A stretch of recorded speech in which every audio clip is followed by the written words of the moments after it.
Grab your pre-workout and turn up that volume. It is time for a new episode of the Powerlifter's Den with your host, Cam Smith. Hello, everybody. Welcome back to another episode of the Powerlifter's Den. I'm your host, Cam Smith, and today I want to bring on Tyler Butcher, most known for his all-time world record squat and single ply. Tyler, why don't you introduce yourself? Hey everybody, I'm Tyler Butcher from Toledo, Ohio. Train out of the Animal House Gym here in Toledo. Been powerlifting for, I don't know, man, probably going on 20 years. Obviously compete regularly, but mostly single ply stuff for me. Been dabbling into the unlimited bench press stuff a little bit too, just more so just for fun. But yeah, married, no kids. I'm a mechanical engineer by a degree, and yeah, that's about it. Yeah, so we'll get into your background a little bit, kind of like to know what got people into the sport. So I know for Sure. you, it kind of started with some college buddies and some training like a powerlifter, and then Mhm. was kind of convinced to just go give it a shot. So maybe tell us about your road to Yeah. your first meet. Yeah, sure. So like I was probably let's see, I was sophomore in college. I've trained heavy and lifted heavy, kind of since I was like 14, 15 years old, but never did a meet. Just trained more like a almost like a power builder, I guess, if that's what you want to call it. But kind of similar start to what a lot of people have. A buddy of mine wanted to do a meet, so we all just kind of signed up for it and just decided to go for it. I was at the time I was weighing about 250, so I'm like, I'll cut down. I'll go to 242 or whatever. And like everyone, I think cutting weight period is stupid unless you're like very very experienced or actually have a reason to cut. Well, I started powerlifting, and the weight just started like piling on. Didn't change what I ate or anything, but started gaining weight, and so I kind of gave that up. Like I'll just go 275. And again, not really watching my weight a whole lot, but showed up at the meet and I weighed like 278. It was same day weigh-in, so I went 308. I missed it by 2 weight classes. Oh, wow. But yeah, end up lifting. Did terrible like most people do on their first meet. I jumped all my commands and screwed everything up and just didn't know what I was doing. And um, for some reason, still decided to stick with it, and here we are today. Yeah. So I guess when you kind of showed up to the meet and you were with your buddies and stuff, like kind of Yeah, who was, I guess, the captain of like your little crew? Like who kind of helped orchestrate the chaos? the buddy that kind of like talked us into it was a guy by the name of Kevin. He was again another mechanical engineer. Another buddy of mine named Dan Waldock. He also competed too. Um, and they ended up doing one or two more meets with me, but those were like my like training buddies, right, back in college, and we didn't really have like any sort of like hierarchy or anything like that. It was just a bunch of buddies just kind of hanging out and training. But actually, at my first meet, I met one of the biggest guys there. Was super quiet dude, nice guy. I ended up talking to him. He turns out he lived like not that far from me. Name is Marty Ross, out of Sandusky, Ohio. So he had been competing forever, had a bunch of really good experience, and obviously had the biggest total that day. So me and him became friends. He kind of really like took me under his wing and kind of showed me the ropes of like what powerlifting is about, and different training mentalities and training methods. He's old school. He trained with like Dave Waddington and Steve Wilson, and some of those original like monsters back in the day, right? So he was a really big influence. And he's my like best friend today, right? We talk. He's more of a mentor than anything for me. So just about life and powerlifting stuff, and that's one thing I think is like pretty important. Like if you're training regularly, especially with the crew or with with people that you like compete against in the sport, you know, find the biggest guy and just like just be friends with them. You know what I mean? Like 9 times out of 10, they're going to be super cool and laid back. Um, and every big dude's looking for a training partner typically. You know what I mean? So yeah, find someone, right? Really kind of get to know people and take that time to really develop yourself by kind of learning from the best. Yeah. So when you were kind of training for the first meet, or just kind of training in general, were you Uh-huh. training at like a commercial gym or like your school's rec Oh center? yeah, it was the a UT Rec Center. So I went to the University of Toledo. Rubber plates, crappy bars. Which again, like I trained there for like really for years. After that, still competing and whatnot, but um, the equipment was just basic commercial gym stuff, but you don't need the best equipment usually either, right? So it's nice to have it, but it's not an absolute necessity. Yeah, for sure. And it's I think there's probably a lot of college kids that go through that experience training in the rec center, and Oh yeah, for um, sure. I think it's probably a bit of a shock when you show up to a meet and you're like, oh, look at all this fancy shit that I've never seen before. But at the same time, it Yeah, kind of teaches you to, well, if you can be good on these shitty plates and these shitty bars, yeah. then when you have that nice equipment, it's only going to make hmm things easier.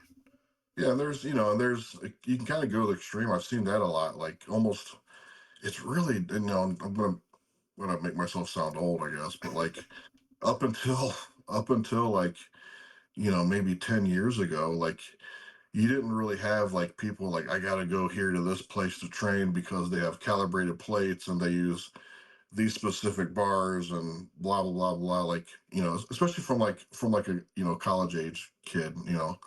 Um, if not to sound whatever, but if you're a 400-pound squatter, you don't need a squat with a 65-pound squat bar, or you don't need it's okay if the stuff you're using isn't calibrated, right? Like and that's one of the I think one of the mentalities in powerlifting right now that we could probably do better at. Um, but yeah, like there's kind of two extremes of that for sure. Yeah, that's a good point because I was kind of thinking the same thing. If your total is like 1,400 pounds or something like that, where it's like you don't really need these specialty bars or this soup, like Oh, yeah, a mono is great and things like that, but absolutely, yeah. you don't need calibrated plates because you're Mhm. not going to fill the bar with rubber plates. Like it's not that big Oh, of a deal. if you have that opportunity to like train a place like that that has that and have a really good atmosphere and people learn from, do it, of course. But it's you don't have to, right? It's not an absolute necessity. Like if someone is using your calibrated plates and your specific, 45-pound squat bar that you have to use because the USAPL has no idea how to squat without a 45-pound bar, like it's okay. You know what I mean? Like go use the other bar. It's fine. Yeah, and then as far as like not only just the specialty bars, but I think in general, like one of the better things we're seeing in powerlifting and gym culture in general is a lot more gyms do have these Mhm. sort of equipments. Like you can walk into a lot of Absolutely, yeah. gyms now and see an actual deadlift bar. Yeah, that was unheard of. And I think it's a cool thing, from a powerlifting standpoint. It is more popular now than it's ever been, And I get with more popularity, you'll have a larger spectrum of people, competing, which is cool. It's good for the sport. Um, but yeah, it's growing for sure. It's just maybe a little bit different path than what some of us old guys are used to, which is totally fine. Yeah, and I think this is a good little segue to kind of talk about your passion with powerlifting in terms of the culture and the history behind it. Yeah. Maybe we can start with a little bit about the crew mentality versus the lone Mhm. wolf kind of separation you start to see. Yeah, there was, back it did definitely seem like that people trained with more gyms trained with groups, And I understand that's not possible for some people, right? There's, and that's also not necessarily a requirement to be successful. Like you look at some of the baddest guys out there, like say Blaine Sumner, right? You hardly ever saw him train with anybody, but he's arguably the greatest single ply powerlifter of all time, right? Um, so it's not absolutely necessary, but if you have a group that's willing to train with you and they're willing to put in the work and put in the effort, like take advantage of it. Don't be that guy that shows up on bench night because you want a handoff. Show up on squat and deadlift night too. um but yeah, like be you know take the initiative and learn from other people. um there's a lot of, I've learned a lot just from people like, hey, you did this on the squat or you did this on your deadlift, try this instead, and be open to that. Like you're going to be miles ahead from that. So, if you, and, also too, like you don't need to, um, you know, programming doesn't need to be written in stone either, right? If you're like, oh crap, I can't do this because I have to do a safety bar, quadruple overhead band, set of 6 off of a 22-inch box, whatever. Like, hey, it's cool if it's not exact. You guys, figure it out. We're all adults, figure it out, and share the model. There's need to be 3 squat racks and a model, all with 400 pounds on them, right? Like, it's okay to it's okay to train together. Yeah, and obviously the safety factor is huge to be able to have like spotters and things like 100%. that. Yeah, But the biggest thing is being able to get multiple sets of eyes and learn from others. Even if you could for be sure. a weaker person, might be able to spot something that could change your squat. Like it Oh, doesn't matter. 100%. Yeah, Yeah, there's guys I've I trained with, right? Like I've learned a lot from from folks that may not have as big numbers as I do, but pound for pound they're a better puller than I am or whatever, right? Like if I there's a guy that I know, he's about a 600 pound raw deadlifter at like 170 160. It's a good deadlift, man. yeah. um I've learned a lot from him, just from watching him, like, and not I'm not necessarily always picking his brain and bugging him about stuff. I just watch him. He's a good puller, right? Just trying different tricks and techniques and things like that. Yeah, and I think the crew mentality is definitely most well represented within the equip community, just because it's For sure. Yep, basically a I agree. necessity. You Hmm. can't do it. I mean, some people Yeah, can manage it, but it's yeah. scary. It's tough. It's tough, right? I've done some sketchy things probably I shouldn't have, right? But there's ways to still do it safely if you're stuck by yourself or like stuck alone. But it's it's great to have those guys there to help and support and spot, and don't be that guy that expects someone to wrap your knees and you're going to sit on your chair until the next time you got to go. Don't be that guy either. Be the guy that's supporting and helping and learning from others. Um, and also too, like there's the motivation factor too. Like, there could be some friendly rivalries. It's awesome when you have somebody who's like a little stronger than you are to train with. Like it's just motivating, like, you don't even need to be like equipped versus equipped or raw versus raw. Like, old training partner of mine, he lives down in New Orleans now, Josh Spurgeon. He's on the strongman circuit now, competing, and actually won the deadlift challenge at the Arnold this past year. The dude's so much fun to train with.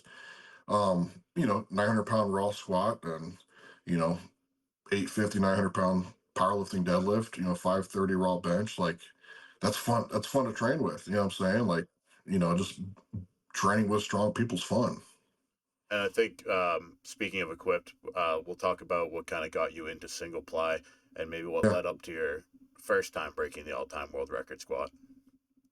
yeah. So as far as the equipment goes, like, I've actually never competed raw, like, ever. I like when I first got into like just heavier weight training in general, like kind of getting to know like what goes on in the gym when I was 15 years old. I trained at a local gym. It was a public gym, but it was owned by a powerlifter. Excuse me. So there was good powerlifting equipment and stuff. And I ended up getting an old squat suit from him, an old single ply Inzer squat suit from him, and um, used it. Had no idea what I was doing. Um, so when I decided to actually compete, I thought, well, let's do this equip thing. It seems fun. Also, like, I'm a huge fan of like old school powerlifting, and like especially powerlifters from the like seventies and eighties, early nineties, like your Cat McKirk and Ed Cohen and all those guys, right? And they were all single ply. So those are the guys I looked up to, right? Yeah.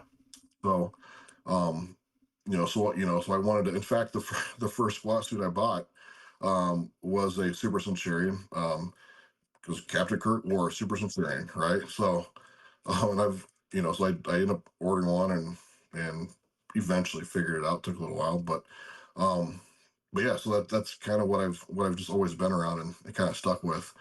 Nothing against raw or multiply stuff. I just really don't have a ton of experience with it.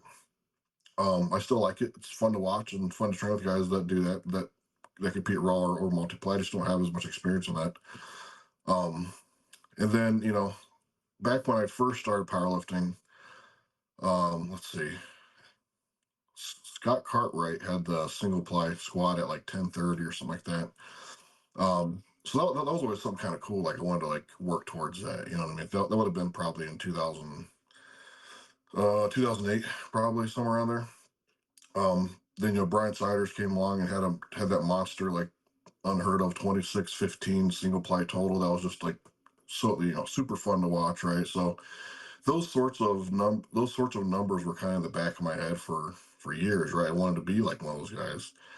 Um, and eventually, I ended up squatting 1,000, like 1003 in the USPF. The first time was down in West Virginia. Um, just kept every meet I'd squat 10, or squat like 20, 30 pounds more. I first squatted 1100 and at Eaton Barbell with it was Chris Easton was running a meet. It was an APF meet. Super fun meet. Had a great time, and then the first time I broke the all-time world record, it was the following year at the same meet actually, and it was I think I went 11. It was 1141, and then see this would have been uh probably 14-ish months after that. I went 1152 down in West Virginia. Um, so yeah, the next meet I have is February 1st. Chris Javen is running it down. It's a West Virginia IPA meet. Gonna you know you think about some numbers here and there. I know what I want to do. But a bigger thing for me personally is I want another like PR total, right? Like at the end of the day, like records are cool and records are fun. But if you don't PR the total, that's what powerlifting is about. For me personally, like I'm kind of old school, obviously, but really want a PR total. Those are few and far between to achieve those at this point. Yeah, I mean, powerlifting is definitely a total game, and Hmm. everyone has ideas. I mean, not everyone has ideas to hit world records, but when you get that opportunity, it's definitely the right choice Yeah, to for go sure. attack it. And like people, if maybe the world record's like the farthest thing from your mind, but doesn't mean it won't be in a few years. You know what I mean? So, I'm a firm believer that you know there's a lot like people are capable of a lot more than they actually realize. Um, you know, takes a little bit of work, and it's going to hurt a little bit, but um, yeah, it's something that I think a lot more people are capable of than they actually believe. Yeah, well, I think this is a perfect time to talk about your opinion that genetics aren't necessarily one of the biggest factors in your potential as a Yeah, powerlifter. I mean, I actually hear that quite a bit. Just in conversations and stuff, like people, they'll talk about so and so genetics, or they're built for this and they're built for that. And you might have like certain like biomechanics that make you more, like have like a little more of an advantage of a certain lift or something like that. But overall, in order to be a successful powerlifter, there's no reason why you would need to have like some kind of superior genetics. I'm a fat guy. I'm super uncoordinated. I don't have like I I don't have I'm not very athletic whatsoever. I don't have any genetics, I think, that really like predispose me to like larger numbers. 99% of it is just hard work.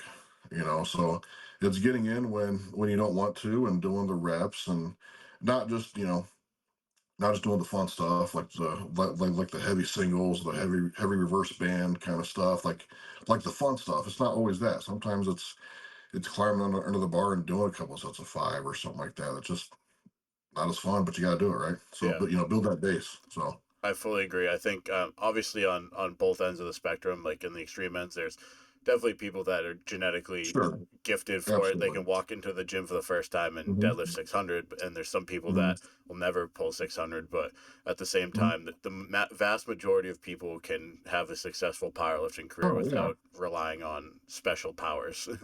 sure. Like you're not going to take a lazy powerlifter with quote unquote perfect genetics and become in the long term become a better power lifter than the guy who's been at it for 15, 20 years working his butt off. It's not going to happen.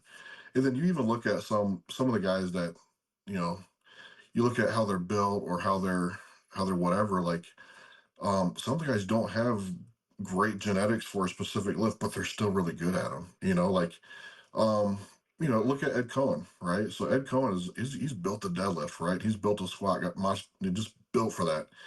You don't think of a guy that built like Ed Cohen is built to bench press, but guess what? He had a great bench press too. And that's because he worked really, really hard at it, I'm sure. You know. Yeah, and then as far as single ply goes, Mhm. in the U.S. it's kind of not. It's almost a dying breed, but not as Yeah. common. Obviously, it's Yep. kind of either raw or multiply. I feel like a lot of even wraps Mhm. nowadays is kind of drifting to more just raw with sleeves. Yeah. So in the world where it's even more niche for you, Mhm. what's your experience been like in terms of meeting other single ply lifters or being able to learn things from multiply and single ply, things like that? Yeah. You're right. There isn't a ton of single ply lifting, a whole lot anymore. And I've seen a little bit in the past few years that kind of tend to think, make me believe it might come back a little bit more. Um, but especially when it comes to equip lifting, like in my opinion, and I'm sure other people would probably think differently. But whether you're wearing a single ply bench shirt or a multi ply shirt, the technique is going to be pretty similar when it comes to poly stuff. Yeah, You get your belly up, you tuck your elbows in, you push yourself away from the bench or away from the bar. Like all that stuff is kind of the same. If I'm lifting with equipped people, in the past, it usually has been some multiply guys, just because that was a little more popular at the time. Um, but I learned a lot from them, just like I learned from other single play guys, right? The the technique isn't that much different. And when you boil down like when you boil down like powerlifting in general, I would say most equipped guys, they may not be great raw lifters, but they understand the technique, yeah, you know. So if you're a raw guy and you're training with the equipped guys and they see something that maybe is a little bit different you could try or hey it's probably pretty close. It's probably tougher for a raw guy to understand like understand how to groove a certain like equipped lift unless they have some experience with it. But um, at the end of the day, it's all lifting weights. You know what I mean? So yeah. I'd say there's something that you can learn from anybody and everybody. You know. Well, as far as the equip side going, obviously the some of the big takeaways from it is the community behind it. But in terms of actual technique and things, like with raw, you could muscle fuck and misgroove a lift and still get it. But the margin of Yeah. error is so low in equip that if you can learn to take those points from that Mhm. person and apply it to raw, then it's only going to help you and probably increase your total by a Yeah, for sure. shitload. Yeah, for sure. Like, and even if you're not like, I know like a lot of raw guys, like, say for the bench press, right? They're not going to like tuck your elbows in super tight and do all that kind of stuff. And that's understandable. But the equipped guys usually think of, in my opinion, when they think of a bench press or they think of a squat or whatever, they think about it not as a single lift, but multiple events that you need to put together in order to perform a successful lift. A lot of times with the raw lifting, it seems to kind of flow a little smoother, but with the equip stuff, it's the handoff, it's coming out, it's getting everything set, it's the descent, it's the tuck, it's the touch, it's the press, it's the rack, right? So it's multiple events happening. I think a lot of raw people could probably learn from that, like just slowing things down and thinking about each main lift as individual segments doesn't mean you have to lift like a multiply guy or a single ply guy, but just taking each of those individual events to create a successful lift would I, in my opinion, be beneficial for anybody. Yeah. And then as far as your training goes itself, maybe tell us about what a week of training looks like for you currently. Yeah. So my training mentality, like most things, is very old school. It's super simple. There's not a lot of secrets. A lot of times I get asked if to share my like training block or training program, and I'll email you whatever. I don't care. It's not for sale because there's no secrets. Like it's stuff I've learned from other people, so it's nothing I made up. Yeah. I can't take credit for anything. But Mondays is squat night. Typically, a lot of times I'm doing like a 4 week rotation in all of my lifts, unless I'm getting to closer to a meet, and then I'll have individual weeks leading up where I'm doing singles and things like that. Really, like 6 weeks, 6 or 7 weeks on end, doing more singles every week and things like that. But normally it's a 4 week block. For squat, it's usually like you're working up to like a couple working sets of fives on like the week one. Kind of try to keep the load off a little bit, a little the straight bar load back a little bit. Um, week week two, I'm usually going heavier. It's but heavier reps, usually triples, something like that. I'll tweak things here and there. But typically it's going to be a straight bar with the heavy triples. If my shoulders are beat up or something like that, I might do a Duffalo bar or something like that instead. Week three, I'm going to try to rest my back as much as I can for the squat because I got a big one coming up on week four. So I'll do like Hatfields. I've incorporated Hatfields quite a bit. Excuse me. Over the past few years, especially when I started squatting closer to the like 1100 range, just because I was beating my back up every week, right? So when you're doing the weeks of like triples at like 850 plus, and a pair of briefs and stuff like that, like you need to unload the back. So Hatfields has been really good for me as far as being able to work the legs, but not overtax the back and things. Week four is usually a single, right? So that's not necessarily, it doesn't necessarily have to be 100%. It could be as light as your last warm up if things aren't really, if you're a ways out and you're just getting back into the year. It could be something as simple as the last warm up. Um, it'll be as heavy as a second attempt. Um, I don't train third attempts. I rarely PR in the gym.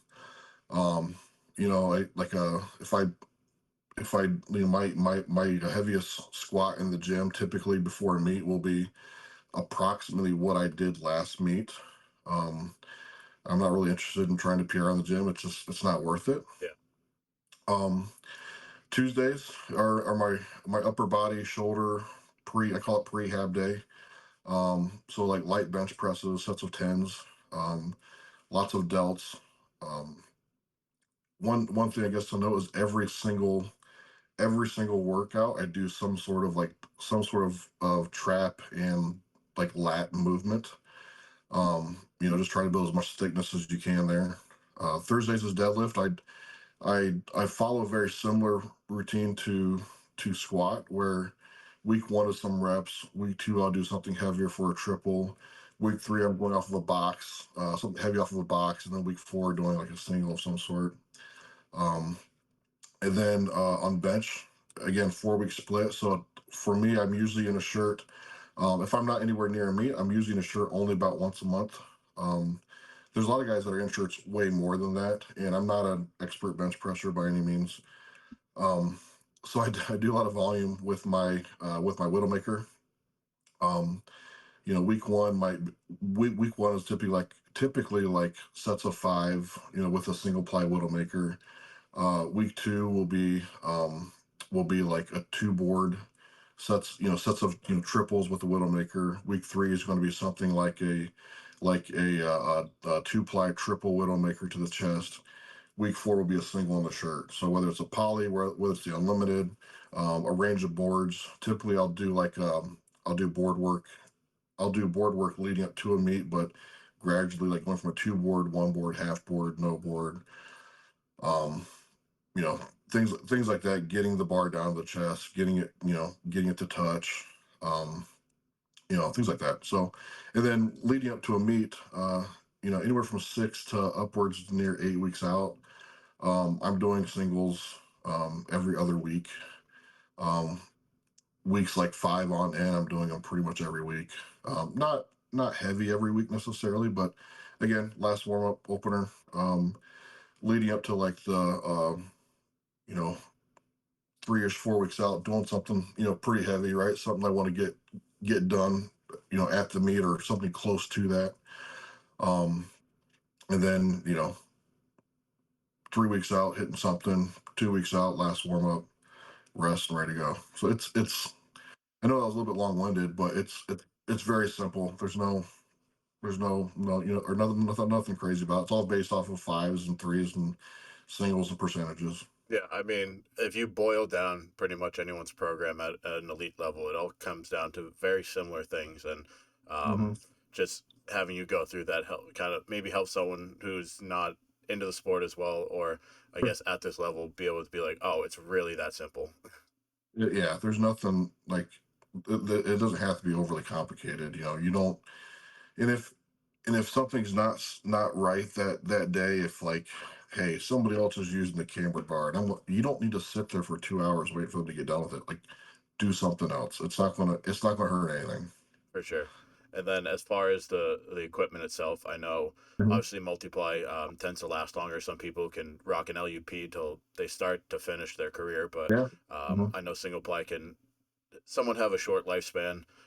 For Yeah. you, maybe typically how long does a shirt or a suit last for you?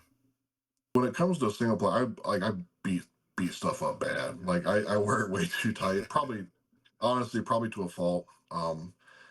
Like for example, like in all the stuff I wear, and I'm sponsored by Anderson Powerlifting, and you know, honestly, whether I was sponsored by them or not, I'd still be buying from them. I did before they sponsored me. They're just great people all around. They have great equipment, but um, like I like typically like a guy my size, I'm 350, 360.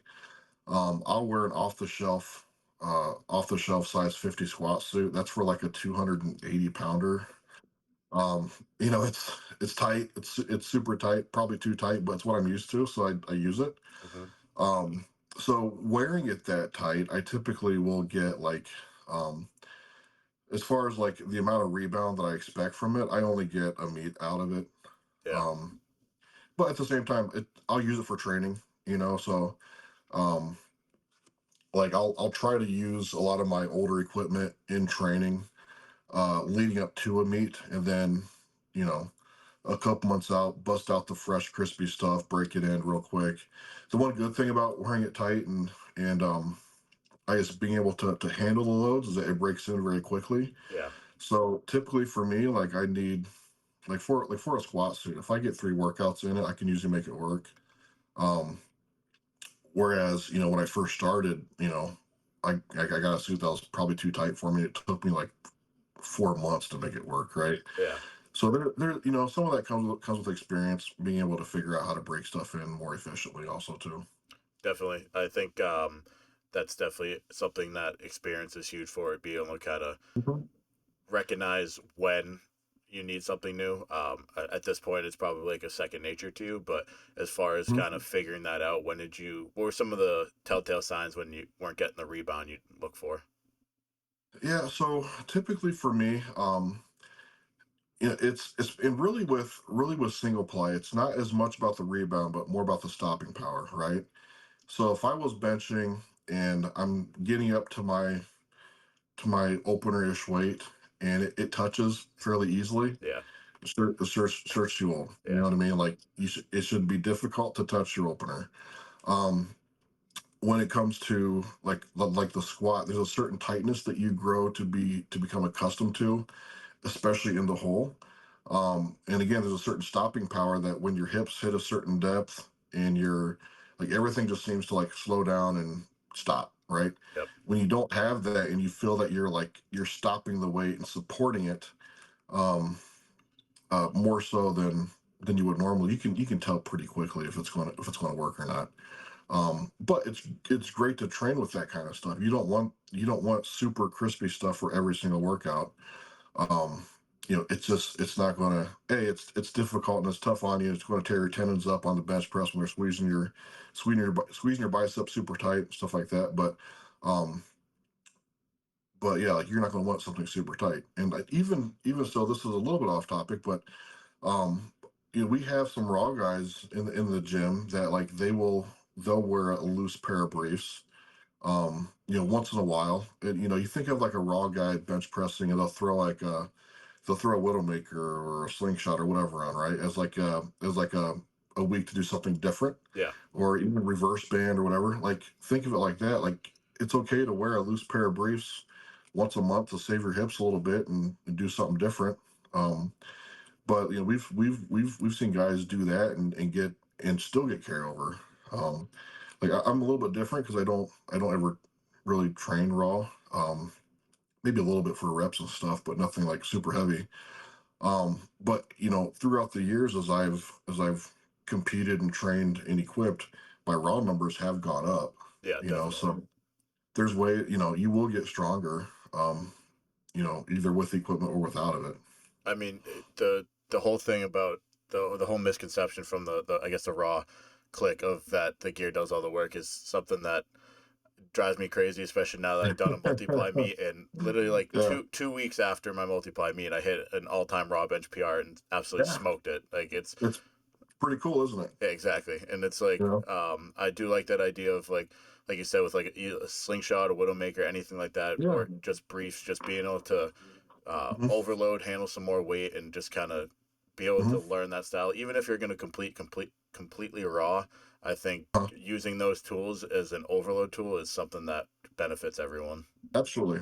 And really, when you look at and it could be just a demographic also, but there's a lot of your equipped guys are generally older than the raw guys, right? Yeah, You see a lot of, and it sucks, you hate to see that you hate to see that for anybody, but you see a lot of raw guys getting hurt, when they're my age or young. I'm 36, but you see them getting hurt, around this time, especially because it beats you up, man. Like especially like long term like that. Um, I think having the ability to jump in some equipment once in a while, it doesn't have to be crazy tight, will, help prolong your career, even if you don't compete in it. But say down the road your hips are beat up real bad, or you're unable to compete raw. Well, you already have some experience in some equipment. You could jump in it and still be competitive. Um, and it's powerlifting, right? So there's just because you like throwing a bench shirt, you didn't somehow like offend your heritage, and you can never can never do anything again. It's lifting weights, man. It's not super serious, right? yeah, and that's why I like kind of for at least the next few years, my plan is to kind of jump back and forth. We'll Yeah, see. We'll have some see. fun. We'll Enjoy see, it.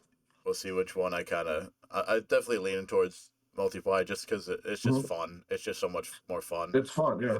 How old are you right now? 24. Okay. And how many multiplayer meets have you done? One. One. And I'm assuming you had a good time if you want to do it again, right? Absolutely. Have you done any of the like unlimited bench press stuff? Now, so we can talk about this a little bit too. I Yeah, think I am pro bench shirts, and I do think they should be kept separate from poly. But sure. at the same time, I think something that Tony Carlino is a believer into is you should be able to spend Mhm. some time. Either single ply is fine too, but be able to spend Mhm. time in single ply or poly before putting on a band shirt, just to as an experience thing, Oh but yeah, also I the agree fact with you. that Yeah. from your raw bench to an unlimited bench, that jump in weight just becomes dangerous. Well, it does. Yeah. If you're, and Tony's one of the best bench pressers out there. When it comes to jumping around to different equipment and single ply, multiply band and stuff. So people listen up when he has something to say. But yeah, like you look at some of the guys who maybe they're like super young. They don't have that base built yet, and maybe they have like a 300-pound raw bench press, and all of a sudden they're 650, 700 in a bandage shirt. Yeah, Like that gets sketchy real quick. And there's nothing that I hate worse than handing off to someone that don't have any business doing what they're trying to do. It's you know I'm not, for myself, whatever, but I'm nervous for the guy under the bar. You Yeah. know what I mean? So um, it's important to build that base, and before you're in a banded shirt like that, you should probably have some experience in some other form of equip lifting, whether it's single ply or multiply, but some sort of poly stuff where you understand the technique better. You see a lot of guys where they'll like they'll throw on this magic band shirt, and they try to bench 200 pounds over their max, 300 pounds over their max with the exact same technique as their raw bench press, and then all of a sudden they're missing half their teeth, right? Like that's not a good time. You don't want to be that guy. Yeah. Also, no one wants to train with that guy because that's a liability. Um, but yeah, take the time and learn it. It is extremely fun, right? Like from a single ply purist, like old school single ply guy, the banded stuff is super super fun. I agree. It should be different, especially when it comes to like all time records and things like that. It should be treated differently. But I've done it, specifically in like bench only stuff just for fun. Like I don't, at this at at where I'm at today, it takes a ton of work and energy to prep for a full meet. So I'm not competing in full meets like a ton. You know what I mean? I'm doing like one, maybe two a year. Um, but the bench stuff is like I can jump in one in 8 or 12 weeks and have some fun. Like I'm doing one here soon for it's a Christmas charity. It's sanctioned, but it's for like Christmas charity stuff. It's a blast. It's fun. Right? It's a really good time.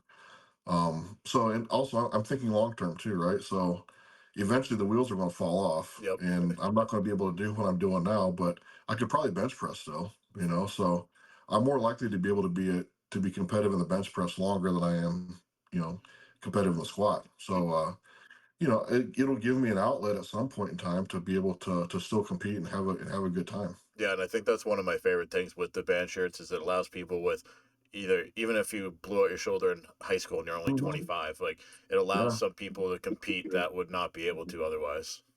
I agree. Yeah, and we have like our gym owner at the Animal House. He's had both shoulders replaced. He still has a very very good raw bench press, but he's even been jumping into some of the band stuff and competing. Once or twice a year, just for some fun. But he can go through a training block of competing with the equipment and kind of saving his shoulders and stuff like that. But again, like we talked about earlier, he's still going heavy. He's not losing anything off of his bench press. Once the band meets over, he jumps back into the raw stuff and he's ready for another bench meet, raw or whatever. But for those 12 weeks or 8 weeks, whatever he took to prep, his shoulders are kind of resting, Yeah. really. So as far as unlimited bench, what's your best in competition, and what are you looking forward to possibly hitting in a few weeks? Yeah. So the best the best bench that I've hit so far is 1,010. That was back in July. Prior to that, I did the Arnold and hit 1,008. So it was a small PR in July. Um, I would love to go like somewhere around 1050 ish at this next meet. I think it should be doable. I have to hit a single tomorrow, and then I'll do my last warm up the week after. So um, it should be pretty close, I think. Yeah. So while since you're a 1,000 pound presser, I think this is good to ask you just how long did it take and how much time did it take for you to be able to put 1,000 pounds in your hand safely?